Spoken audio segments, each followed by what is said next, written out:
general nerdery.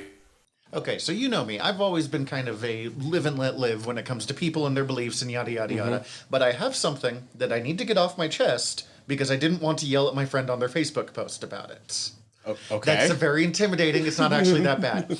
But a friend of mine who will remain nameless because I love them, and but they put up this post about Sagittarius, Cancer, astrology. Yeah. And they were like, well, because something or something is going towards something. I literally can remember none of it. It is just... I understand. Yeah, yep. It's out there. Believe what you want. I know people who get stuff out of horoscopes. It's horseshit. But they're like, because of this is going into this and this and this, you might be feeling sad at this time of year, and you'll be getting strange dreams and things. And there's 18 people going, oh, well, that explains so much. My dreams have been... It's fucking late October. It's seasonal depression. Yes. Just get a sun lamp. You know how I know that? Because I have seasonal depression. Welcome to General Nerdery, your podcast about liking things. I don't know if I was... no, that's perfect. I'm Tyler. I'm Zach. We're your Generals of Nerdery.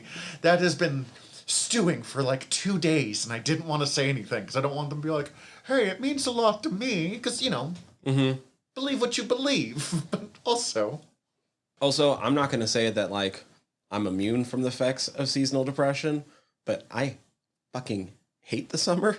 It's too hot and too bright, so I've actually been getting up and getting things done at this time of year, because it's suddenly cool, and, it doesn't hurt my eyes to go outside. Yeah, no, I like early fall and late spring. So we're dropping into the time where I actually kind of like the beginning of any season and most of spring, but I definitely feel the lack of sun. And, for reference, for those of you who don't live in Missoula, it was weeks and weeks and weeks of just beautiful sunny weather, hanging out between 50 and 70 degrees, which for me is ideal. It's what I'm kind of fine for me. As long as I remember my sunglasses. Right. And we're getting ready to close up our Belagarth season because hitting people with things is a lot worse in the cold for various reasons. And people kept being like, are you sure we need to shut down? Because the weather's perfect. We'll have guys, it's Montana. It could change tomorrow. And it changed 2 days later. So I was so close to prescient. And now it is 45 degrees and wet. And I don't hate it, but I do already miss the sun and need to replace the light on my sun lamp. It dropped 30 degrees in a day. Mm-hmm. If it dropped 30 degrees in a week, I'd be a lot cooler with it. Yeah, no, it was whiplash of effect. Mm-hmm. But with the weather, what have you been ingesting? What have I been ingesting? I thought I was going to get all caught up and see the season finale of House of the Dragon yesterday, and then that didn't end up happening. Probably tonight sometime. So, how I thought I was going to get us all caught up for Doctor Who regenerating last night. Fucking YouTube was like, hey, do you want to watch this video of them regenerating? It was an hour after the fucking video, or after the episode came out. Wait, 3 fucking days. So... that happened yesterday, and I had been pretty week to week on it for the most part, but I am now behind by a day, so I can't say anything about it. I do know, I know some of the things that happen. Yeah. Even with some of the changes from the original source, which there's not much, but one notable one in the 9th episode that some people weren't happy about, and I get it because it's dumb, but it's not the worst thing in the world. Anytime you are going to change mediums, you are going to end up with changes in your story. And sometimes that's bad. Don't get me wrong. It's going to happen. Yeah, it's going to happen. You should make sure they make more sense sometimes. Yeah. But from what I understand, I think it's not going to be the worst thing. But I also know what happened. And I'm like, but why? Okay, whatever. It is what it is, but it's not a good call. They dropped a big patch for Elden Ring, so I did jump back into that long enough to finish off my achievements. So I've 100%ed it. Again. No, like achievements wise. Like Oh, okay. in PlayStation speak, platinumed it. I think that's what they go with.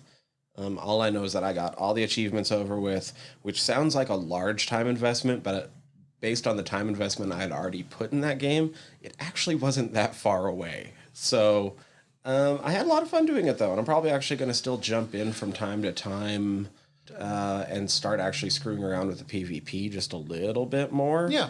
But I'm kind of just going to fade it mostly to the background till whenever a DLC drops. Especially with getting that done. Andor has been my week to week because Andor is amazing. It's so good. And I know that you're still not. I'm still not. I'm there. If I wasn't friggin' desperate to get caught up on Doctor Who before I get. I mean, I've been spoiled. Not much. I mean, there's not a lot that can be spoiled. Yeah.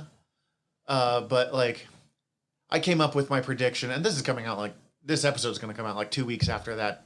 The episode while we're recording is the day after that episode came out, but this episode when you hear it is going to be like, I don't know, a week or two later, so much later in it. But there was a whole lot of predictions because we knew David Tennant was coming back. What's that going to entail? And I guessed what the final scene was going to be. And I was sure that it was going to be David Tennant regenerating into David Tennant, and him going, what? ... What? ... What? And the blackout, because it was their favorite fucking David Tennant thing. And Heidi messaged me, and she's like, I'm not going to tell you anything about it, but you were spot on. But yeah, no, Andor is so high on my list. We are just about to dive into the final Bill story. Bill's just about to be turned into a Cyberman. Spoiler for a thing that came out like 6 years ago. Oh, it's so good. Yeah. Just those first 3 episodes were so good, so I'm not surprised. I'm not going to talk too much about it because it'd be really easy to talk a lot about it. We will definitely do an Andor episode probably within the next 6 months. And so I guess otherwise the big thing was that I've just been finally plowing through to finish Outer Worlds. Yeah, every time I see you, you're playing Outer Worlds, and your character has completely changed from what I can tell. Well, yeah, you saw my character like 15 levels ago. So no, it makes sense. It's just like, oh, he's a large robot man. Oh, he's Alice Cooper? I mean, I'm super enjoying it. It's complicated to talk about the game, but like, because there's a lot going on in it. It's less subtle Fallout. So, like, it's been a lot of fun, like, having all these humorous takes on fucking late stage capitalism. Not that Fallout was ever that subtle, but yeah, this is even less subtle. I'm very excited about the idea of it. Even less subtle. Oh my god. Like, one of the first places you go is a company town where most of the workers are pretty much indentured servants to the fact that they have to rent and buy their own graves from the company. Also, there's a plague going through the town that's starting to wipe them out. And it's not a plague, it's the flu. But they're so overworked and malnourished and not getting given medicine because only the best workers are worth giving medicine to, and if you get sick, your production drops. You don't get medicine. Thanks, I hate it. Yeah, but it's also hilarious when it's presented in game. Yeah, I'm sure. Man, thinking of that, and not nearly the same scale, but someone mentioned Borderlands to me recently, and I've just been like obsessively thinking about it, and I found out that the first 2 are on the Switch, so that will probably be happening soon. 2 is so good. Like, 1's good, but 2 was one of those ones where I felt like there wasn't much reason to go back to 1 once 2 was out. Yeah, pretty much I'm going to play 1 because it's been long enough that I don't remember much of the... It's been probably 10 years since I played any of them. But the quality of life upgrades from 2 I remember being significant. That's about all I got. Listening to some audiobooks and stuff here and there, but it's mostly just like I need something to fall asleep to, so I re-listen to a bunch of Dresden audiobooks and a couple other fantasy series. I get you. I re-listened to Hour of the Dragon, which is the Conan novel, for a similar reason. Yeah, most of my stuff is stuff that I've talked about before. I'm in one of those hardcore, and it's partially the weather, comfort stuff. You know, lots of last podcasts, but like going through the episodes that I haven't gotten to, I finally listened to their Black Death one, which I could not do because when I first tried it, it was just ass deep in the era of COVID, and I was like, can't really do plagues right now. The Mangala ones, which is fucking heavy as shit. Cece asked to finish one that we had started, so I was like, oh, good. Like, because she'd listened to some with me, and I didn't know if she liked it or if she was, you know, being the good partner kind of thing. Being like, oh, can we finish this one? Yeah, we can. Yeah, let's make fun of the Mormons. I don't remember if I mentioned this last. No, we would have. Unlikely would have last time, but Jed McKay's Black Cat run. Oh, okay. So Jed McKay, we have talked about quite a bit in one of our other podcasts in Noob Island because he wrote Death of Doctor Strange. And it was good enough that I went and checked out some other stuff, and his Moon Knight run is in the running for the best Moon Knight run I've ever read. That's everything I've been hearing about it. Yeah, it's incredible. Like, we will absolutely be reading it I've as seen well as somewhere else. Some of the more important pages from it, thanks to like different internet articles. But no, it is an accomplishment. So I was like, all right, let's check out some of his other stuff. I've heard good things. Oh, and I've been reading Strange, which is his Clea is the Sorcerer Supreme post, whatever. And I went back to his Black Cat run that he did.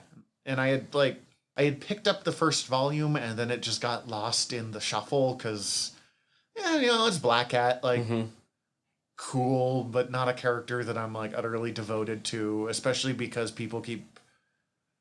I like Black Cat as, like, a close friend and ex of Spider-Man.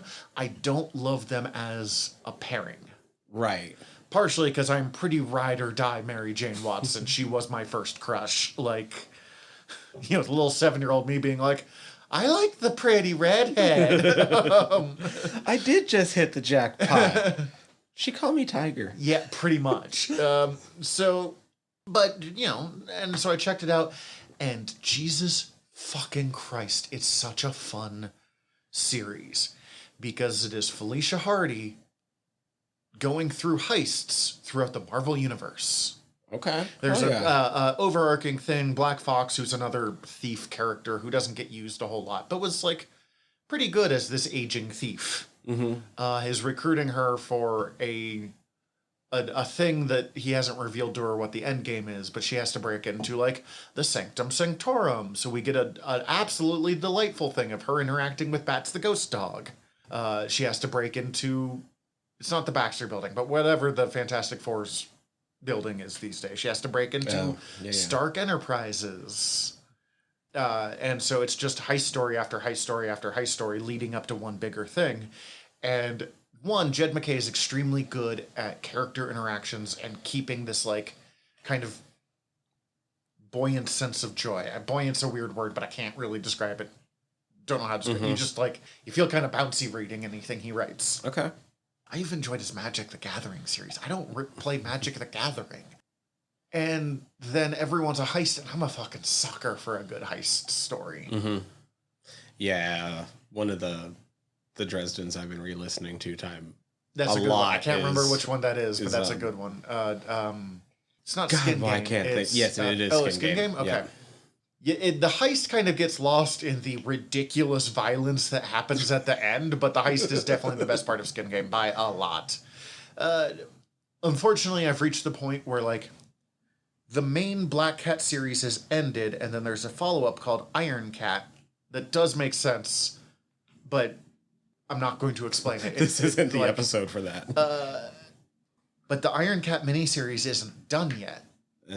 So it's not in a place where I can like get the collected edition and read it yet. I'm like, you bitches. I'm at the point I'm reading every Jed McKay book I can. I picked up his Daughters of the Dragon miniseries he did, which is Misty Knight and Colleen Wing. Colleen Wing. It's great. You can tell it's older. Like it shows. I'm even gonna pick up his fucking Taskmaster series, and I've never thought Taskmaster deserved a solo book. Also, Disney Plus, we need Daughters of the Dragon. Yes. Yes. And not We're getting Daredevil Born again. Give us Daughters of the Dragon. and I want them as Daughters of the Dragon. Luke Cage can show up in it. Iron Fist can hang out. I'm down for all of that. Bring in Shang-Chi. They have history. But those two, those actresses, and let them have fun. Because that's what it's supposed to be. These two are fucking sassy blaxploitation and Asian kung fu movies in one duo. I mean, similar to Power Man and Iron Fist, but with a lot more fucking, like, legitimate girl power going on. I think it'd be a lot of fun.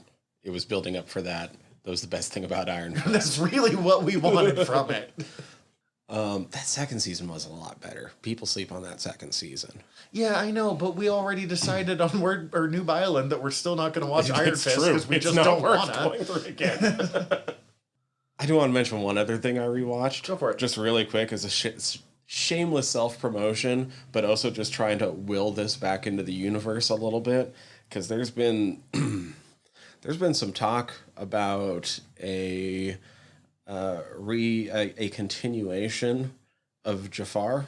Really? More Just a Friendly Reminder. So I rewatched all of Just a Friendly Reminder the other night. For those of you who do not know, because if you're outside of the good food store, where the store we work at, you probably do not know, Just a Friendly Reminder is a series of surrealist YouTube videos, I guess? It's like they start as like a parody of training videos. And then the fact that it's highly influenced by both David Lynch and Tim and Eric start to combine. I thought the guy moved. No.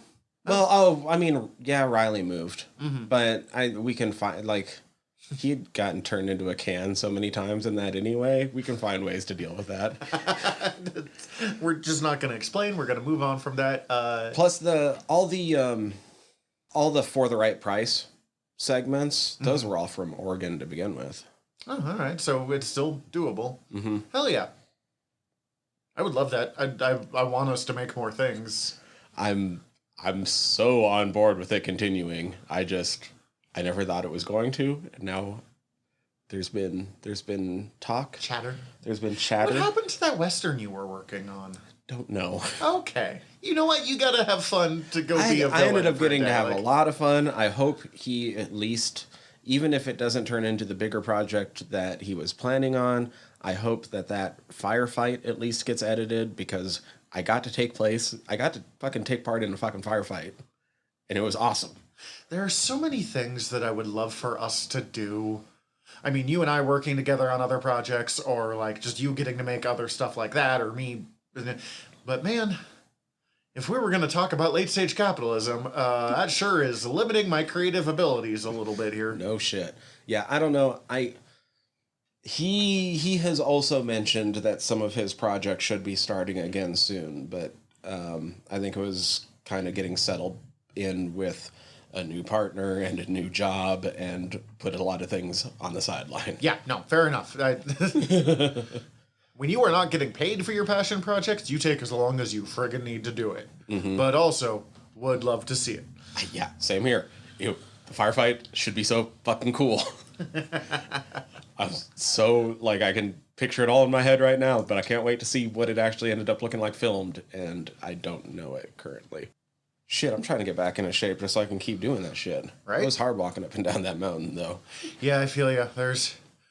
We have some new people in Bellegarth who are in their, like, early 20s, and, like, all of us old people are like, I'm gonna take a fucking sit down for a while. And they're like, why is everyone sitting? Because we're old. I've been up since 4 a.m., you bastard. All right. We have one trailer. One trailer. And I still have that fucking song stuck in my head, but... Goodbye, Yellow Brick Road. Ant-Man Quantumania trailer dropped about an hour before we started recording, which is great because it's usually about an hour after we finish recording. Right? I was so surprised to see that it actually dropped before. I was so excited about that. It looks beautiful, It looks more interesting to me than the previous two Ant-Mans have. but also it looks like about 95% of the movie is going to be in front of green screen. Oh, almost certainly. And that can obviously work. Marvel has made it work in some of their other movies, but I feel like even in the other movies that were super heavy green screen, there was more real stuff in the foreground than what we were seeing for the actors to actually interact with. Yeah. Does that make sense? Yeah, no, absolutely. And I'm hoping it doesn't stifle their performances because it is quite the cast, but I'm just looking at the number of ways that Guardians of the Galaxy permanently changed Marvel movies. mm-hmm. And the ways that they're like, all right, this is our BC level characters. Can we Guardians of the Galaxy this up a little bit? Like, I'm excited to see Jonathan Majors as Kang. even though I knew it was Kang, there was a moment where there was a raised camera up and then it leads up to Kang. But the bit before you see his face and you just see like the green layer thing, I was like, Doctor Doom? Oh, yeah. And then I was disappointed because Kang... I'm excited to see Jonathan Majors as Kang. And Kang is an A-list villain. He is potentially the least interesting A-list villain. Because he's just Kang. The least interesting A-list villain across both major companies. Yeah, I hate to say I'd rather read a Joker story than a Kang story, but the only writer who's ever interested me with Kang was Kurt Busiek back in the 90s. But that's because Busiek is obsessed with, like, minor little bits of continuity, so it would just be Kang getting up to just insane shenanigans because of shit that I'm into. Like, but, like, it wouldn't work on movies. I just want to see how it differs, because we've already seen Jonathan Majors as He Who Remains. That was... I thought he fucking killed that. Yeah. Like, he was spectacular. I know that we haven't gotten up to that in New Island yet. But, like, he's been saying the entire time, he's like, yeah, that's He Who Remains, though. That's not how I'm playing Kang. He's like, my Kang's coming. Watch out for my Kang. I'm curious if Immortus shows up. I highly doubt that Rama Tut version, because if you don't know, which most people don't because it would be insane to remember this stuff, Kang is the descendant of Reed Richards of the Fantastic Four, or in some versions like a brother. He's of the Richards family, whether a direct line of Reed is important. He becomes the young hero Iron Lad mostly because Kang interferes with his own timeline because he's a dick. He eventually becomes the time traveler Rama Tut, who's sent back in time and takes over Egypt for a while and then gets overthrown partially by Apocalypse. The story gets wild. Then he becomes Kang, and then he becomes Immortus, who's a different time traveler, and at times, all three will go to war with each other. Rama Tut versus Kang versus Immortus. I think He Who Remains is a little closer to Immortus, who is a little more like, preserve the timeline, I work for the Time Masters. I'm wondering if, since they've been kind of low-key setting up all the Young Avengers anyway, if through either this or Loki Season 2, we get Iron Lad. I would guess Season 2 if we did. I do notice they seem to be going with the Stinger version of Cassie Lang. That's what I'm probably most excited about. So, the first time we ever see Cassie Lang as a hero is in this alternate universe called the MC2. It's where Spider-Girl comes from. Not very important. I like it, but it was a kind of flash in the pan kind of thing. But we see a new version of the Avengers where Cassie is playing a character named Stinger, who has wasp wings and stinger blasts, and I don't think she can shrink, but I don't remember. Right. When we see her in the main Marvel universe, she becomes Stature. And it turns out she's just been stealing Pym particles from her dad for like 10 years. And she can grow and shrink, but she doesn't have any of the waspy powers. After she dies in Young Avengers and is later brought back in things not important enough to go into here, they bring her back as Stinger for some I never understood why they decided to go with Stinger instead, other than the fact that it differentiated her a little bit from Scott. Right. Because when she became Stature, Scott was dead. There was no Ant-Man in the Marvel Universe at the time, so Stature was kind of her replacement, while Stinger seems to kind of be her own character a little more. But it does mean that there are now 3 active characters who have shrinking powers and wings and a whole wasp motif. And they tend to just be shuffled off in their own little corner. And they're all kind of fine with it, oddly enough. Like, they're all like, yeah, hell yeah, girl. You do your thing. The other thing that stood out to me is that from all the descriptions I had heard, this is still not the trailer that was shown at Comic-Con. Mm-hmm. Which I'm curious to see that one, because that one apparently had even more Kang talking and being kind of like brutal and in action, from what I understand. I will say, as much as I don't think Kang's very interesting, I do enjoy scenes of Kang standing on top of a literal pile of dead bodies with an oversized gun that would make Cable happy, being like, yes, haha! I guess the whole thing is I'm getting at is I'm excited for more Jonathan Majors in my life. Yeah. Because he was fantastic as He Who Remains, and he was great in Lovecraft Country. Oh, yeah. I don't know. As I said, I'm more interested in watching it than any of the others, but... It's hard to get excited for anything else Marvel right now when Black Panther is like 2.5 weeks away. Yeah. Yeah. I think I got that timeline almost exact, actually.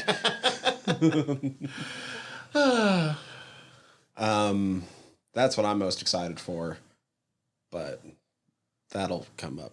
But that's not now. I don't have a huge love for Paul Rudd. I don't dislike him by any stretch of the imagination. He does a fine job in everything he does, but like, he doesn't make me feel things in the way that a lot of other actors do, so... That... I recently watched the latest Ghostbusters. He's fucking fantastic in it. I really want to see that one, I'll say that. It's really good. Like, I had heard it was good. I was not expecting... Yeah, because it's I mean, even the classic Ghostbusters, which is a classic, is still... Meh. It's good. It's good. Parts haven't aged that well. Bill Murray has aged about as well as Bill Murray has aged in real life. Mm-hmm. Not going into that one. He's a bum, but we all kind of knew that. But yeah, it was... The worst part of it was that it needed more Paul Rudd. Huh. Interesting. Anyway. As I said, I'm not insulting Paul Rudd. It's just... He's not one of those actors that I'm like, oh, he's in the movie. Yes, absolutely. Let's do this. Right. Unless it's Clueless, too. But I don't want that to ever happen, so... There was a TV show. That's close enough. Yeah, I know. I watched it. Let's, on that wonderful note, take a quick break. And when we come back, Willow. So here we are. Star Wars if it was a fantasy. Oh man, I pissed someone off. I actually discovered like 3 ways to piss off people on the internet just with Willow. Okay. When I went with that, like it's Star Wars. If it was like it was supposed to be fantasy Star Wars, and they're like, Star Wars is a fantasy. I'm like, I know. But that's... It's fantasy setting. And this is what George Lucas was selling it as. Like, I'm going to make a new trilogy, but fantasy. It will be fantasy Star Wars. Also, it is Lord of the Rings, his own Lord of the Rings with blackjack and hookers, in the same way that Star Wars is Flash Gordon, but not. Mm-hmm. Lord of the Rings with blackjack and hookers is amazing. It is. I discovered... This is what I was going to open up with if I had the cold open for this part. I learned how to make people so angry. I stated that this was a better movie than Lord of the Rings. Hot take, it is. I have arguments for it. I'm not even going to argue. I know, I'm just going to say. I'm just going to get... They were all like, well, here's my stuff. And these are lovely people who I adore. So I'm not giving them shit. But, like, it got so heated and I was like... I said that knowing I was going to, like, set some people off, so I'm not mad about this, but, like... Y'all are getting way too mad about this. But, like, I'm not getting into this. But there's a couple of things, and, like, there are real arguments. Is the special effects on Willow, or on Lord of the Rings significantly better? Yes. It also took place 20 years later. But we will talk about the special effects. Ooh, not that significantly better. The effects are fantastic in Willow. Yes and no. There are ones that are legitimately amazing, and there are ones that Yeah. Oh, yeah. No, they're not across the board amazing. But no, literally, a teacher sat us down and made us watch Willow to see how it changed special effects, and everyone else in my class was like, and I'm like, yeah, Willow. Yeah. But as a standalone movie, it's better than any of the Lord of the Rings movies. It gets in, it tells a story, it has its fun, and it wraps up with potential for more, but still telling a whole story in its own right. The only movie that comes close to doing that in the Lord of the Rings ones is Fellowship. Mm-hmm. And that's not necessarily a bad thing. You don't have to be a complete one and done, but in my opinion, the best trilogies, each story still tells a complete story in its own right at the same time. Star Wars mostly does that in its original trilogy. Oddly, the one that does the worst job of that is Empire Strikes Back. And that's probably the best of the three. So that it's its own thing. But Two Towers is the in-between. And honestly, I don't like Return of the King that much. I was going to say, if I'm looking at the Lord of the Rings trilogy, the first one is the most complete stand-by-itself movie. The second one is the most enjoyable. And the third one is too long. Exists. The third, yeah. Yeah. The third one gives us 15 endings. I mean, this is also the one where people were Check out whenever you like. People were being like, oh, are we doing extended edition or theater cut? I'm like, theater cut. I hate watching the extended edition. Like, we don't have to watch it. We get to watch it. Okay, so we are just not going to agree on this. And you and I have talked about it. I don't generally like 3-hour movies. Mm-hmm. If you need to be that long, give yourself 6 hours and make a fucking TV show. And I recognize that I'm living in an era where we can finally do that with the real budget, and that was not a thing before, but that's just my hot take. Mm-hmm. But Willow, directed by Ron Howard, isn't it? Executive produced by Lucas, who I think possibly normal produced by Lucas, and his original story is by. He came up with the rough. Right, executive produced by Lucas, story by Lucas. Although not screenplay. Right, screenplay is Bob Dolman. Which honestly, Lucas is at his best when he comes up with a story and comes up with the rough outline of it, and then lets other people do it. Right. That's how we got Cool Grievous. When Lucas got more hands-on with Grievous, we got... yeah. Sorry, I'm still mad about that. Oh, God. Grievous should have been so much cooler. Anyway. When Dave Filoni got Grievous, he was pretty cool. When fucking... I can't think of his name right now. The guy who made Samurai Jack. He did. That's the one I was first thinking of. Gendy's. It was so cool. Yeah. Yeah. We had Lucas giving Gendy Gendy Tartakovsky, thank you. A rough outline of this character, and we get the coolest version. Then Lucas comes in later. By far. And we're like, oh no. Oh no. Do you need a lozenge, sir? Apparently that was because the guy had a cold and he thought it'd be funny to continue that. Oh. And unfortunately, a little too often, George Lucas, and sometimes it works, Indy shooting the guy because he didn't want to do the sword fight. Fantastic. But a few too many times, George Lucas gets that little troll part of his brain going and be like, that'd be funny. I'm like, we don't really need to do it. Anyways, Willow. Starring Warwick Davis, who's 20 years old in this. Right. Because this movie came out, 1980? Ooh, I just was looking at that. 87, 88? It released in 88. So he's 19 in this movie. Because he was 11 when he filmed Return of the Jedi, which would have come out in 83, I think. Mm. Either way, he's late teens, early 20s at the absolute most, which is really funny when he's got 2 kids. I mean, they're young enough that it's not unreasonable, but the definite man, I'm way older than Willow now that I watched this movie, and I did not connect with that when I was a kid. But we don't know how Nelwyn's age. It's not a bad thing. It was just a thing that had never stuck out to me until I watched it 3 days ago. You're like, oh, you're young. Baby's having babies. Ooh, baby Warwick. Yeah. God, I love Warwick Davis. So good. We have fucking Val Kilmer. Mad playing Mardigan. Val Kilmer. He's playing Mad Mardigan. Oh, that was they're like, Val Kilmer doesn't put in a serious performance in this whole movie. I'm like, Val Kilmer did everything you hire Val Kilmer to do. He plays himself in whatever genre that you put him in. I don't know. I feel like he switches it up a bit. Not a ton. He doesn't have the widest range, but like this isn't him from Ghost in the Darkness. No, but it's not honestly too terribly far from like Iceman. Yeah, or Bruce Wayne. Okay. Or honestly even Doc Nick Rivers. Holliday. Like Val Kilmer, and I don't mean this as a bad thing. There are some actors that you hire because they are going to be that actor in this role, as opposed to Jason Momoa. Jason Momoa plays Jason Momoa as Aquaman. Christopher Walken just plays Christopher Walken. I'm actually Jeff not Goldblum. a big Jeff just Goldblum. plays Yes. Jeff Goldblum.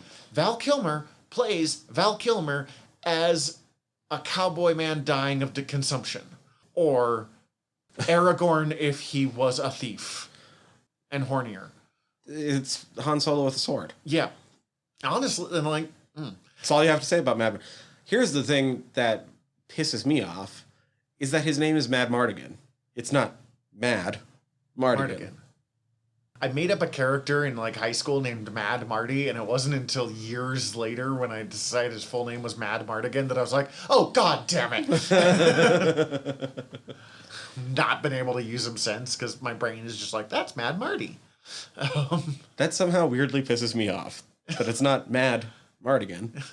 It's Mad Mardigan. Yeah, it is strange. He's not... Okay, so the reason why we chose to do this is because pretty much any day now, by the time this episode comes out, the new Willow series will be starting. The Disney Plus sequel series. Right. Which Warwick Davis has been working on for about 15 years. He started in 2005, being like, hey, you know what was fun? Willow. You know what was not a big sell back at the time, but like has developed a rabid fan base? Which, here, let's talk about that for a second, because it's a weird, not big sell. It underperformed, but it was a massive hit. I did not know that. So, it did... It didn't do Star Wars numbers? So, it was predicted... Okay, so here's the numbers it did do. It had a $30 million budget. Okay. And it ended up so small today, which and is ended wild. up bringing in I think about 170 million. That's so much money. That would pay for the next like 2 sequels. It was expected to do E.T. money. E.T. was made on a budget of 10 million and did 800 million. Why did they expect it to do E.T. money? Various different things. Who was hot? Who was different trends that were happening. Oh, so it wasn't a big hit. It just made over 6 times the cost of... God, I hate capitalism so much. Well, so because they were expecting it to be bigger, they would have definitely spent more on the advertising, and you have to recoup those costs. Mm-hmm. So it had a production budget of $35 million. They probably spent $40 million on advertising. So it had to do 75 just to make back money. Okay, it still made double that. Yeah, it still made double that. That's... It's like when we talked about, way back when now, when the first... Oh, shit. Something else underperformed. I'm trying to think of what it was. Harley Quinn underperformed. Oh, Birds of Prey. People kept saying bomb. Bomb was not the right word. It underperformed. It made a shit ton of money. It just didn't make fucking... It just didn't Avengers money. Mm-hmm. It was never going to. Okay, I'm sorry. I think they were banking off Harley's. Yeah, it's okay. Mm-hmm. There was something else though too, not just Harley. There was another one that we brought up, somewhere close to 2 years ago now. Yeah, that it wasn't actually a bomb; it underperformed. That's a problem with Hollywood of like a movie. Okay, so it doesn't make $800 million in one go. You're still getting minimum double of your money back. you can fucking make 3 of these. This is what I like. I don't remember what it was, but it was some YouTube thing where it had like various people across movie making sitting down and having dinner together and talking. And this one had like Mark Hamill, Kevin Smith. Oh, it was the show that Jon Favreau used to do, and Kevin Smith would sometimes fill in for him as host. I'm trying to remember what it was called now. It's fucking fantastic. I know what you're talking about. And the guy that made the like Cretaceous or Allosaurus, he does all of the like B-movie cashing in on like the big popular tentpole films, direct to DVD garbage movies. And that guy was talking about like, okay, we made Allosaurus 1 or whatever the fuck it was called. It was cashing in on Jurassic Park. And it made this much money. And it cost us this much money to make. The next one made $10,000 less. So we were literally able to just be like, okay, based off how much money it made to make these, we can make 6 of these and still make a profit. I'm not saying you need to follow that guy's way of doing things, although I kind of respect him for being a shitty movie maker. But, like, you don't need fucking impossible profits when you're still making fucking $75 million off this. Well, that was a version of that is kind of how, God, what's the name of it? Canon Film Groups used to work. Golan and Globus, they did like Masters of the Universe and Life Force and Breakin' 2, Electric Boogaloo. A lot of bad fucking movies. And their whole, it was all crunching the math. Like, we can get this script, bargain basement script. These scripts contain these elements.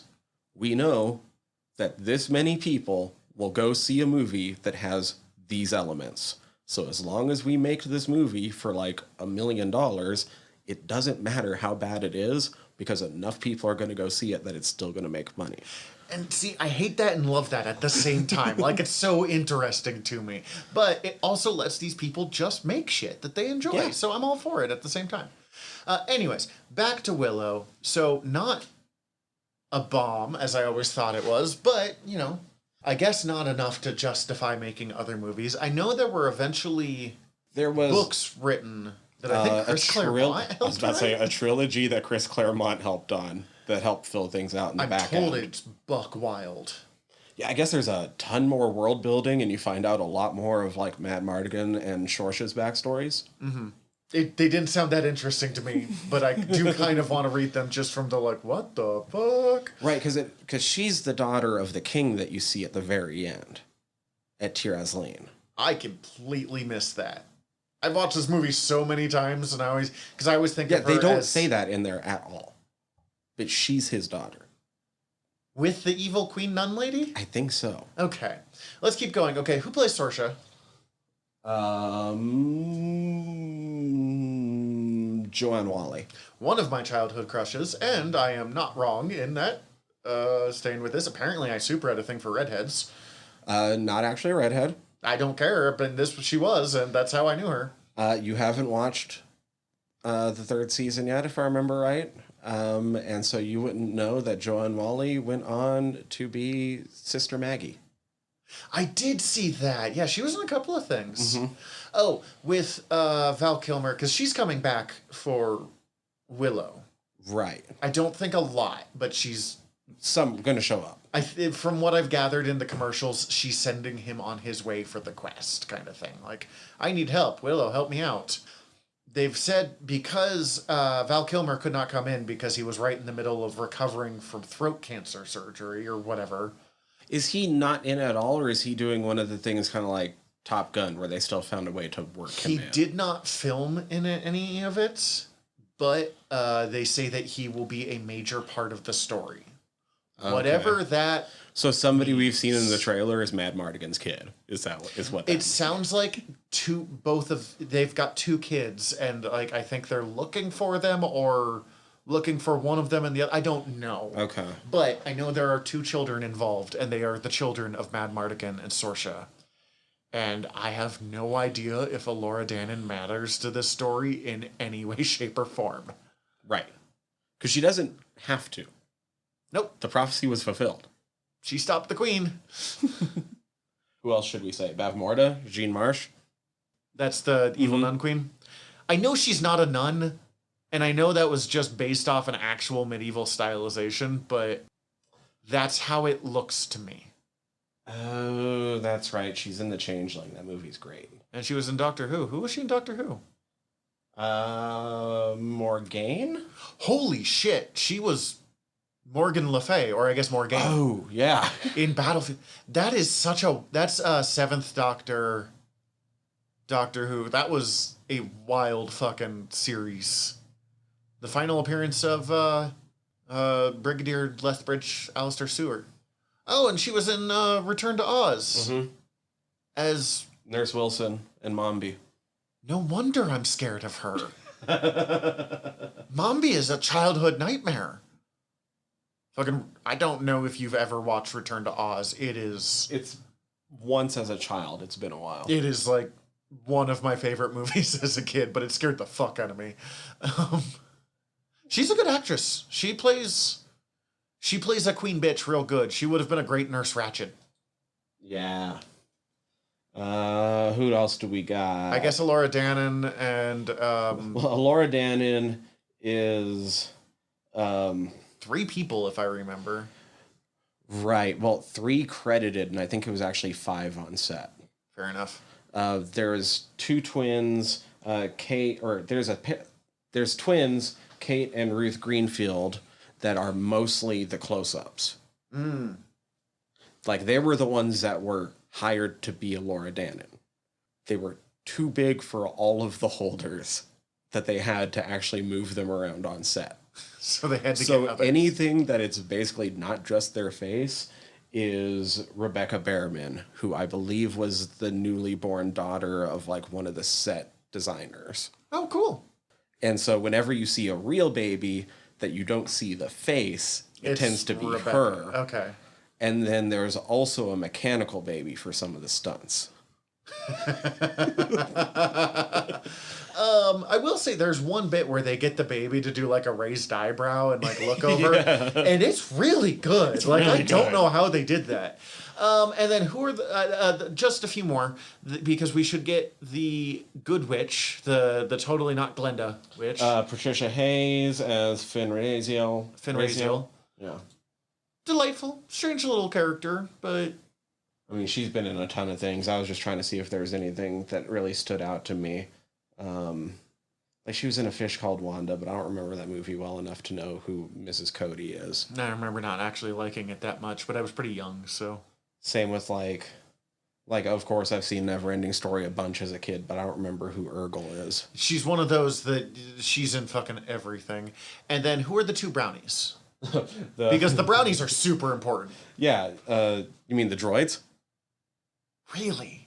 I mean, think about it. Well, okay. No, for a moment I thought you meant like they got the actors, but you're right. It's the droids.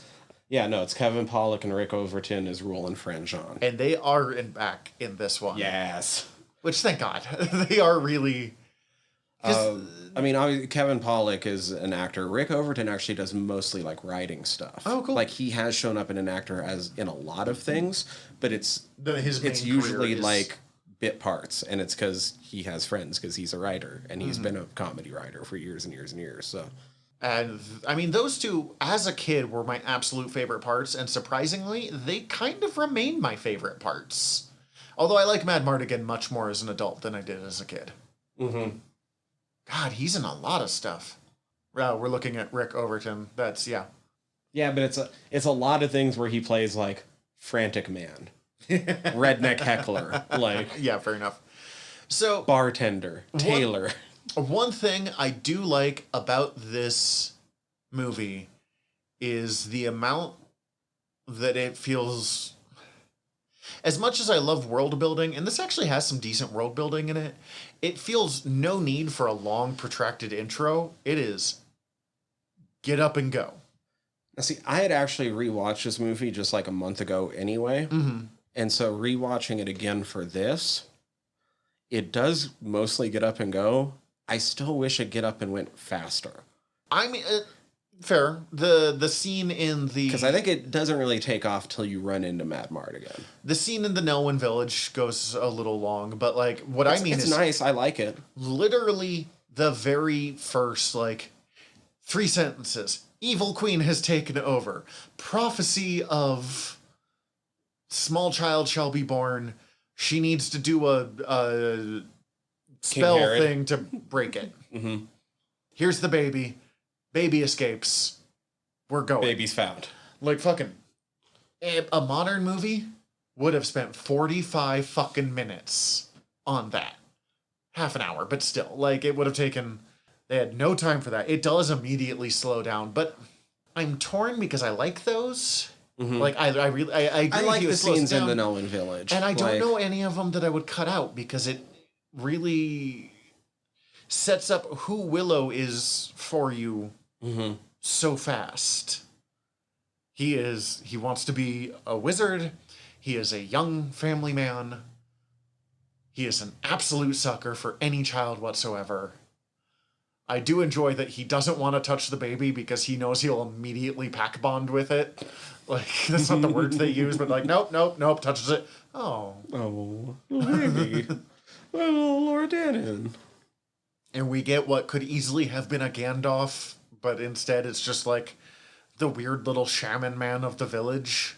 Who the bones tell me absolutely nothing is maybe the best, like, joke in fantasy movies, but What, like, Willow wants to become a sorcerer's apprentice? Yeah. Basically.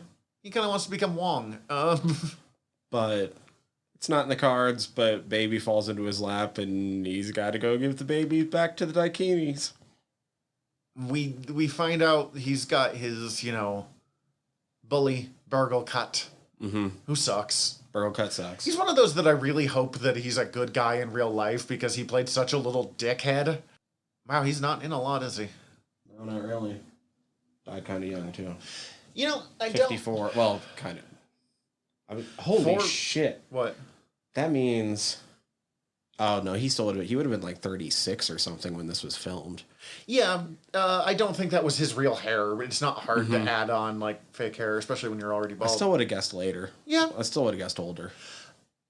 With little people, it's not terribly uncommon to die younger, Right. as I understand it. That's what I understand, As too. neither one of us is little people, I'm being really careful about any comment on this one, but... No, from what I understand, that happens... That is just kind of That's a one risk. of the side effects. Yeah. I don't know if this is true, but I did hear a story that I kind of hope is true, that because it's not... I mean, it's become more common just as the internet and stuff, but it used to not be very common to have that many little people in one area at the same time. You've heard about the Wizard of Oz set, right?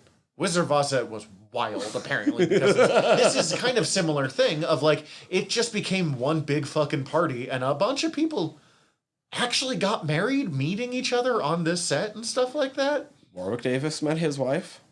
Please tell me it's Kaya. I don't believe it is. Oh, still, okay. And Val Kilmer and Saoirse. Got married, and they had a couple of kids Couple together. kids. I believe they divorced after 8 years, but Yeah, they divorced in the mid-90s. She had quit acting to raise the kids. I couldn't find anything. I wasn't looking that hard because I'm not, gossip, celebrity gossip. I didn't find anything too big on the, like, super bad blood, but who knows? Who knows? I hope not. But I just kind of hope that generally in things. Like, I want people to be happy.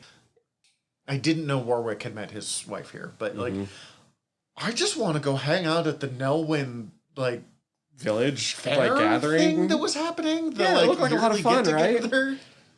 and like Hang out with the, like, pigs. Like, they're a very pig-based society, I will say that. Warwick's fucking magic tricks were fine for as far as magic tricks go. Right? And even with the pig escaping, like, if he had... That was funny. If he would have if just he had leaned played into it it. right, yeah, he could have worked it. The very clearly dogs with some not as bad as a classic Star Trek setup of doing that, but like here's some dogs with some prosthetics on it running through. It worked. Yeah. I love those, actually. I like the way those look. I wish... Oh, God, I think they said his name was Vonkar, the, like, actual little warrior guy. Oh, yeah. Yeah, Vonkar. I wish he had hung out more. Yeah. Like, I get that they didn't want to do the full 13 cast members of Lord of the Rings, but... I was going to say, I would have liked a bit more of Vonkar, and I would have liked a little more of not Samwise Gamgee. Oh, right. I was actually kind of okay with losing him. I was surprised going back to this how many actors I recognized. Because Vonkar and the two warriors that they never give names that are accompanying them. Yeah, they're just there. Like, those guys showed up in, like, every TV show in the fucking world in the early 90s. Like, I've known who Phil Fondacaro, Malcolm Dixon, and Tony Cox are for a long time now. Tony Cox was the one I was like, holy shit, fucking... from Bad Santa? He's one of the unnamed ones? Yeah. Nice, okay. He's the black Nelwyn. Fuck, okay, yes, I do know who we're talking about. Wow. I didn't even give him a second thought, to be honest with you, because he doesn't have a fucking line in this movie. Yeah, and then Malcolm Dixon was the other warrior. And, like, he was in fucking Flash Gordon. He was in Time Bandits. Like, I'm not putting a face to him, but I know who you're talking about in Flash Gordon. He doesn't appear much, but he was just, And then you were the one that brought up Phil Fondacaro, Roland on Sabrina the Teenage Witch. Like classic Sabrina? Yeah, like classic Never Sabrina. watched much of it, to be honest with you. He was also in Troll and Bordello of Blood and a few other things. All right, he had a good career. Good for him. I fucking dig Phil Fondacaro. I don't know if he's Fondacaro. alive or not. I don't. I think all three of those are, actually. Hell yeah. I think all three of them are. That's just a thing when you're talking about a movie from 30 years ago. There's always that, like, I think most of the cast is still alive. Kind of skip forward effect to Mad Mardigan. To me, that's where the movie really I enjoy all the Nelwyn stuff. I also don't know where you would cut it, but I feel like the length we stay with them takes away from the fact that we don't know anything about Mad Mardigan's backstory other than guesses and the fact that he knows Eric, and takes away from us knowing much about Sorsha at all, too. Yeah.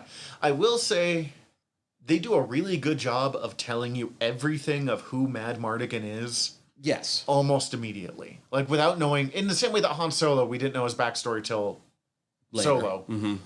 Which I actually still really love Solo, but, like, we didn't need it. We had... Right. They tell you everything you need to know, but at sometimes you're like, but he's so cool, I want to know. Uh-huh.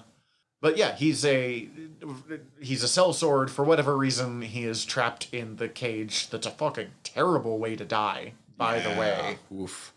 He used to serve... We find from them talking to Eric, who just happens to be passing by, that he used to serve in the army. Mm-hmm. I still serve so-and-so. You don't. You made that clear or something. I will say, you clearly know and like this man. You are in very desperate circumstances. You're openly in desperate circumstances. Fucking let him out of the cage. Give him a shitty sword. Right? And put him in the middle of your army. Like, put him in the van. I mean, he would have died. But, like... It had him hold the idiot ball a little bit by not taking literally every man he could get. Right. God damn it, Eric. Especially when when Mad Mardigan, even Eric is like, you're a great fucking swordsman. I actually have seen him in something else because he was in Sharp, which is a Sean Bean thing. Well, here's the thing that I fucking love that Eric's in this for. The actor's name is Gavin O'Hurley. We pointed out Ron Howard directed this. Mm-hmm. He was in fucking Happy Days. He was the older brother who disappeared. Yes, he was Chuck Cunningham, who would almost only talk by bouncing a basketball. Like, that was his character's shtick. And then he just sort of up and disappears. He's... Literally, he went upstairs and never came out again. Like, yeah, he actually... I was wondering about that, if, like, Ron Howard picked him being like, I remember you. I have no idea, No, I have but no it's clue either. awesome. It's awesome that Chuck Cunningham is in a Ron Howard joint. I think he's in multiple Ron Howard joints, to be honest. Then they probably, it's from knowing each other. He mostly, by the look of it, went to Britain and made a living working in Britain as an American actor and doing a lot of stage productions. Sad, he actually passed last year. Oh, that sucks. Yeah. I will say, one, it's very distracting that the Wikipedia only has pictures of him from his happy days. Like, that's not a good representation of who that man was. But look, it's the boss. God. I will say, if we're going back to Lord of the Rings and stuff, one place that Lord of the Rings has the advantage over Willow is the costuming. And there's actually a lot of costuming that I like in Willow. It's a very 80s fantasy style that I actually enjoy. You know, the goofy skull helmet is a style that I hated as a kid that I love now. But there was a moment where I saw Eric's armor, like, closer and went, I made a nicer version of that myself. Oh, no. Because it's like a bronze scale armor, and I was looking at it like, God, that is not good scale work. God, they let Mad Mardigan out. They let Mad Mardigan out. They let him run off with the baby. The brownies immediately steal the baby, and here's where we meet Fran, John, and Rule. Yeah, Fran, John, and Rule, and we learned that the baby is a Laura Dannon. She's a MacGuffin. Right. There's nothing wrong with that fact. I don't want to insult any, like, she's fine. As I said, she's a baby. She doesn't need to be anything. There are a few scenes where they literally have me laugh because of her. So good job. But she's a MacGuffin. I just think it's hilarious because, this gets into whatever. She's destined to bring about the downfall, right? Mm-hmm. So everyone's like, well, then she has to, so she lives so that she can grow up and bring about the downfall. But the whole idea is you just have to keep her alive because long enough bringing down the downfall is simply Bavmorda overextending herself, trying to fuck up a little baby. Well, and it seemed like the impression that I got, and I could be wrong on this, is kind of if she dies, she'll be reborn or something like that. No, because there is a whole... Right, you can't just kill her. You have to do the ceremony. So that her soul doesn't get reborn. Because Cece was laughing, being like, okay, I get that the woman that sent her on the river in the very beginning, she's like, I get that she's about to be devoured by not dogs, but she just put a baby in a river and hoped for the best. I'm like, well, one, best option, and two, like, to be really cynical, worst case scenario, baby fucking biffs it and gets reborn later on and still deals with the problem. I think it's funny that it's set up to be this baby special because it's eventually going to be the chosen one, basically. When it's really just special because it's going to allow the evil sorceress to be defeated in her search for the baby because of this prophecy. I think she's more important in the Claremont sequels, but I don't know, and I've not read them, so I can't say. The brownies, you described them as the droids. You're not wrong because they're the pair that's the comedic, side duo, but they are so different from the droids. Yeah, they're not C-3PO and R2-D2. They are Wee Mad Arthur from fucking Discworld. Yeah, they are. Down to the fact that they would punch a rat in the face to beat it because it'd be unsporting to do so otherwise. Like, yeah, they are. That's funny. I love Kevin Pollak, so anytime he's on screen, I have a great time. They fit pretty solid tropes of, they're actually a lot closer to fairies than most versions of fairies that we see. Mm-hmm. They've got the best number of gags. Like, the droids are funny, but the droids never had didn't have many lines, at least, that when I was a kid made me, like, bend over. I drove my poor fucking dad nuts with lines from the brownies as a kid. That's funny. I feel like I must have at one point, too. Maybe not. I was trying to think about this. Mostly because I was like, Mad Mardigan's the fucking shit. I love Mad Mardigan. I'm like, when was the first time I saw Val Kilmer? Probably in this movie, because I know I saw it young. But it wouldn't have been the first time that I saw him and recognized him as being an actor. You know what I mean? Yeah, no, absolutely. Batman Forever would have been the first time I paid attention to Matt. would have been the first big one that I saw. I saw this a few years later. I don't think I put together that they were the same guy because I wasn't quite caring yet. And so this almost for sure is what I saw him first in. But I'm trying to think, like, the first time I would have been like, oh shit, with like the realization of like, this is somebody, this is an actor. I've seen him in other things. Either, I can't remember if I saw Top Secret or The Ghost in the Darkness first. One of those, though. Even before Batman. Yeah, fair. One thing, you know, jumping back to Mad Mardigan, that I expected to be more problematic than I found it was him disguising himself as a woman to try to, like, escape from the fact that he was banging Lug's wife. Which, God, marrying Lug is just... I'm sure she had no choice in that matter, like, the little character, but Jesus, that's... No lady! Not a woman? Yeah. God, the fucking... Wanna breed? Jesus. And you're like, oh, God. Oh. Cece just actively started like, oh, no. But, like... Not that men in dresses is automatically problematic or transphobic, but it very easily can be. Mm-hmm. And I don't... I mean, I don't know. I am not a trans person. I'm not qualified to say. It's in general problematic to use it as comedy. Mm-hmm. But there's ways you can still be comedic with it, if that makes sense. There's intent that needs to be... The joke was less like, oh, look, it's a woman in a dress, and more like... Ha ha, how's he going to get out of this? Right. Mad Mardigan's a bastard was kind of more the joke more than anything else. Like, he really is allowed to be a significantly worse person than Han Solo is. And also having to try to cover up the fucking worst grill that Val Kilmer has ever rocked in his career. Mad Mardigan's teeth were shit. That's true.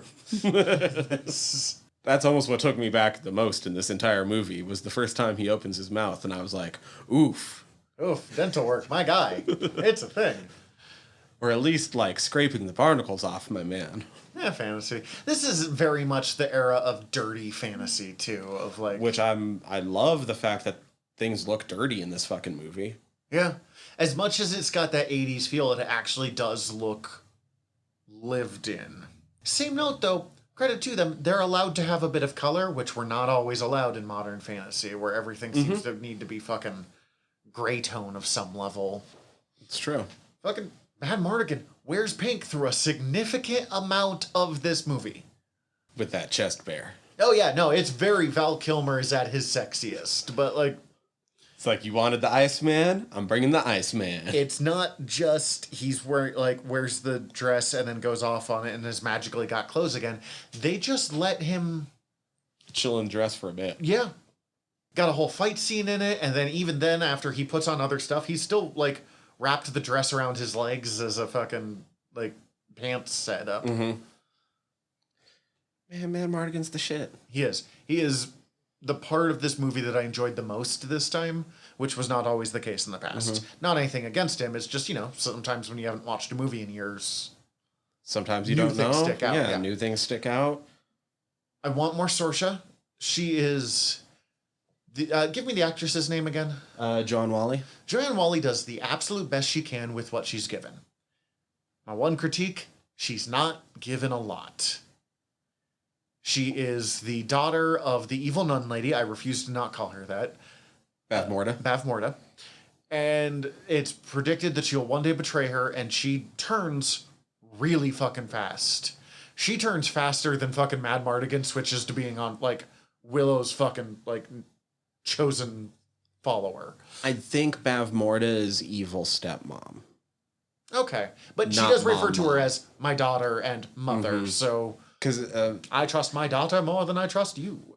I think the idea when the books fleshed it out, apparently, was that, like, she's brainwashing evil stepmom. Fair enough. She gets some cool stuff. She actually gets to threaten people in ways that I enjoy. I would have liked a little more actual fight scene from her. Mm-hmm. But that's not on her. That's on 1987 or whatever year this was. Yeah. Like... She does fucking kick Val Kilmer in the face, which I kind of appreciate. Like, I love Saoirse. I don't love... She kicked me in the face. I don't love her.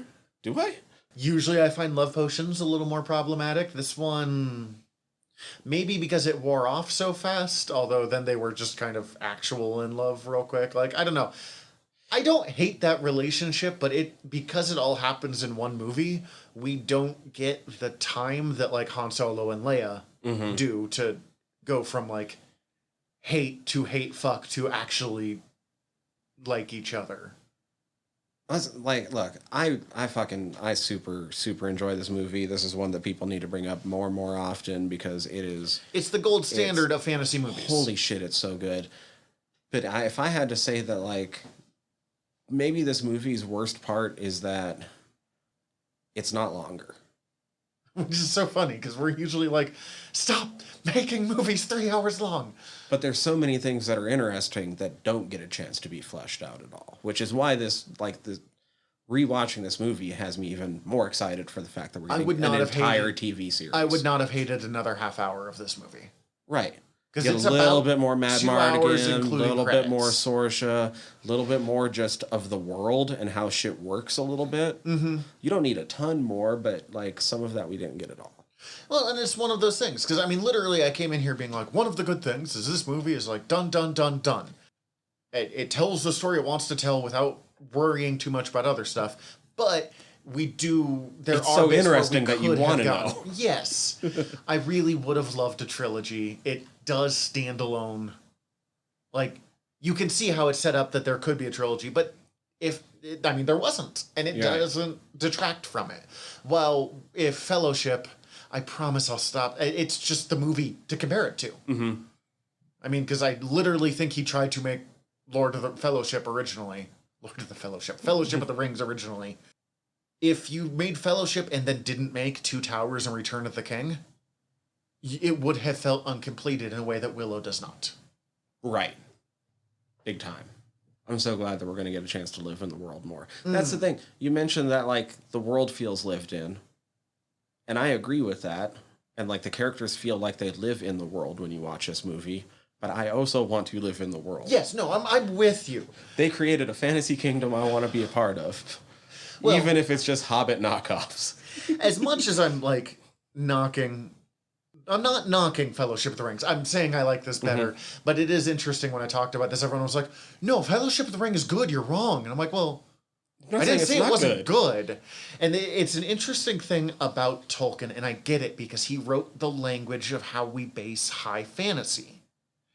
But he's not my favorite fantasy author by a long shot, even though he's kind of respected as, like, the granddaddy, like, the high poobah of all fantasy.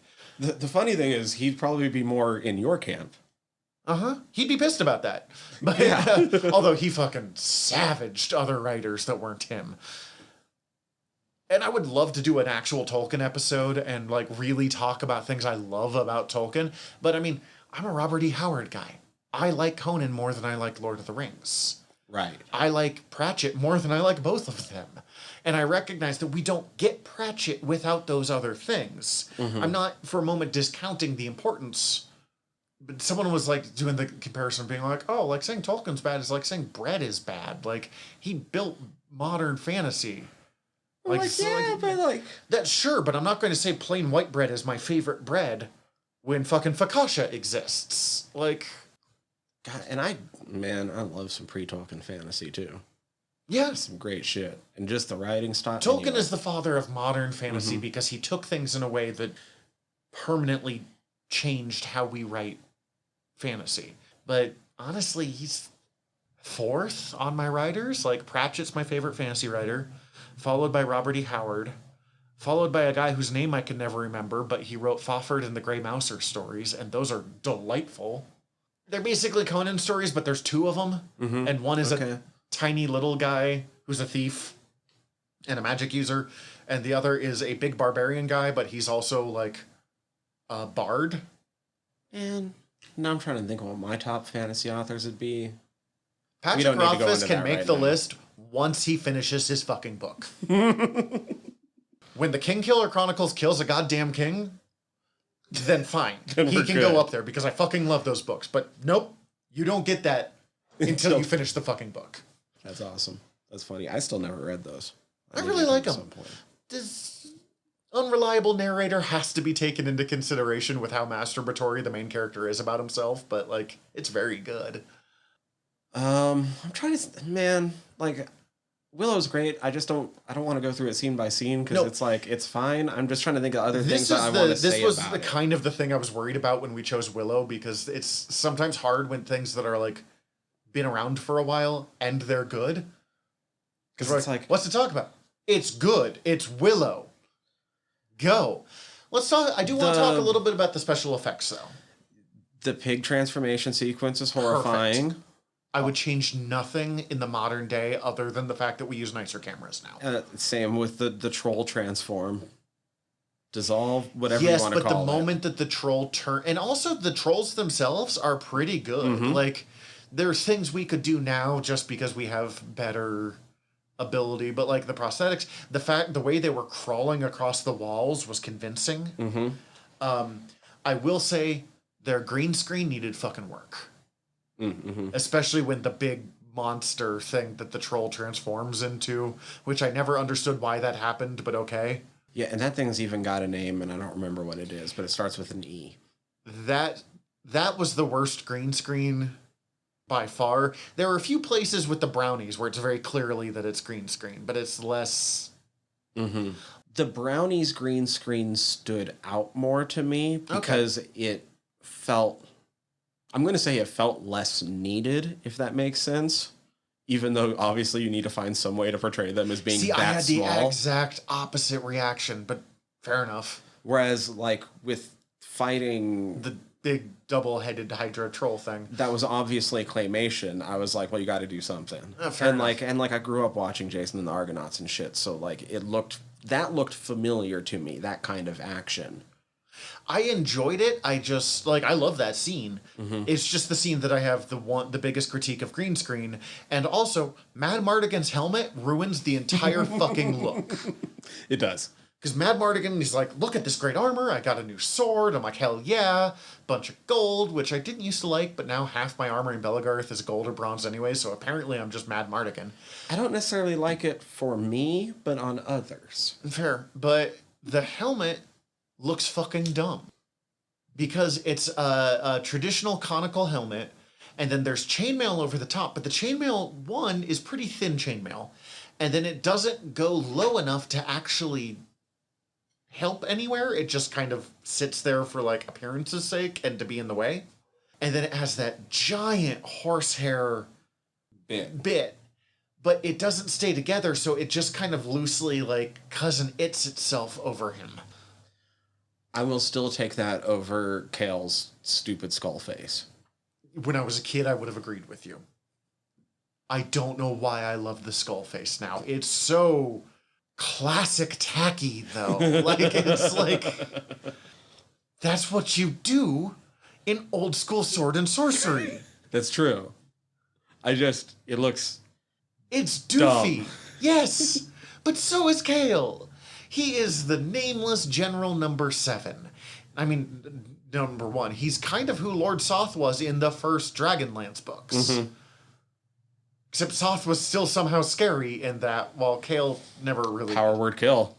Yeah, but still, like, there is a thing about Soth in those that is, in those first ones at least, kind of like tell not show, that everyone's just fucking horrified of him, and you're like, And he's legit just a knight chilling in the corner. Yeah, he's not doing a goddamn thing. And everyone's like, he's scary. And you're like, oh, he must be scary. I guess he's scary. I thought he was just chilling in a corner. Margaret Weis and Tracy Hickman get high credit as fantasy writers for me.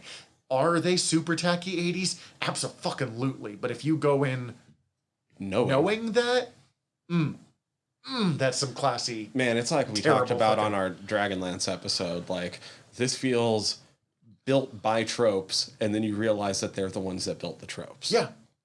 This is cashing in on the stuff that at the time wasn't just tropes. This is why we have the tropes. Mm-hmm. I mean, I think the skull helmet was already that's kind of been a thing. It's been a thing. In all modern fantasy. I think there's a skull helmet in a Conan story. 100% there is.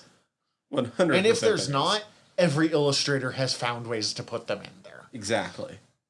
But it was doofy. It's so fucking Yes. doofy. They're wildly impractical. Yeah. I know, because I've made multiple of them. You need to make Kale's exact one. No. It's wildly impractical. Like, there's ways to make them more practical. I actually made one that was just like a half mask. It's just from like the top of the forehead down to like the nose, top of the thing level. That works pretty well because it gives that skull look and feel, but doesn't take over the whole face, so you can still see through it. I love how it kind of just bookends with Willow doing the trick again and it working. It's my old disappearing pig trick. And everyone's like, okay. Something about that, I was like, that's just a really good way to wrap it up, especially because he didn't actually fail the first time. He just didn't lean into the showmanship of it. Yeah. The magician fight scene was pretty good. It's not a very memorable magician fight scene. Right. Honestly, I feel like all the physical fights leading up to that are way better. Significantly better. And to be fair, even though they're also kind of dumb. Watching Mad Mardigan's swordplay is wild. Oh no, it's very Errol Flynn. Like, the show is more important. Although him sledding on a shield. I almost wish it was more Errol Flynn, because it was kind of just like, I'm just waving this and guys are going to run into it thanks to our choreography. Okay, looking at it for all the people who argue that Lord of the Rings is better, I get why. I'm just saying, as a movie, this is a better movie. Yeah. This movie puts the same feeling in my chest that watching A New Hope or watching the first Guardians of the Galaxy does. It's just a fun adventure romp. Or fucking Raiders of the Lost Ark. Yeah, Raiders does it too. Not many movies have that feel. There's truly some weird little spark of magic. And there was a period in the time in the 80s where George Lucas was fucking great at finding people to do that for him. Because of the movies we mentioned, he did 3 of them. Yeah, it's true. And then he made Howard the Duck, and kind of everything went downhill from there. And of course, collaborators and good friends, Jurassic Park also does that feeling for me. Less so for me, but I get where you're coming from it. And it's a great fucking movie. I'm not. The first dinosaur reveal. You're right. Or the bit where the T-Rex looks through lowers its head down to the truck for the first time. Yeah, that's that primo fucking feeling. Yep.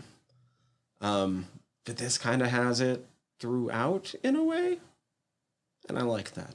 Honestly, short episode, don't mind doing that. We've been trying to lower the episode lengths anyways, but I'm pretty good calling it here unless you've got anything. I keep trying to think of other things from it, and I'm just like, that was fun, but I don't have much else to say except for explain what happened and then say I liked it. I'm going to make you put on the trailers for the new series on your big fancy TV when we finish recording. We're definitely rewatching those trailers. Yeah. No, we're 100% rewatching the trailers after talking about this and after having rewatched the movie again this week. I meant to watch them right after the movie, so fair enough. But yeah, go watch it. Right, we don't do recommendations anymore. So next time we've been talking about this since I think the first episode. We're running out of things that we mentioned in the first 5 episodes, block. But we will be covering the first 2 series of Blackadder. They're up on Hulu right now? They're up on Hulu. They're only 6 episodes each. There was a lot of debate. They're 32-minute episodes? There was a lot of debate of, do we do just the first season and then the second season? But we realized if we watched the first season, we'd go, it's going to get so much better the whole time. And that's exhausting. It really is. I love this show to death. I would have just complained about the first season the entire time. We sat down, yeah, right? We sat down because, the last 6 episodes, we've been like, next time will be something. We forgot. And we've spaded out a rough list of the next 4 months of episodes, and I'm actually really excited. We have really good stuff and some really bad stuff that will be fun to talk about at the same time. And a crossover. But that's coming up in a couple of months. In the meantime, we're your generals of nerdery. I'm Zach. I'm Tyler. Dismissed. Hi everybody, General Tyler here. If you like the show, please hit subscribe however you're listening to us right now. Also, if you could rate and review us however you're listening to us right now, or preferably over at Apple Podcasts, we would super appreciate it, as the whole world is ran on algorithms, and we want to be all up in them, getting our voice out to more places. Also, tell your friends. We always appreciate that. If you want to get in contact with us, ask us questions, give us comments, email us generalnerderypod@gmail.com. You can also contact us through our website, www.generalnerdcast.com. While you're there, check out all of our back catalog, or click the links up at the top, as we are part of the Earworm Podcast Network. Go check out all of our sister shows. We're involved with most of them, so if you already like listening to us talk, it might be in your best interest. And if you want to check out everything from the network, head over to earworm.com, EARVVYRM.com. We'd super appreciate it. Love you all. Have a good one.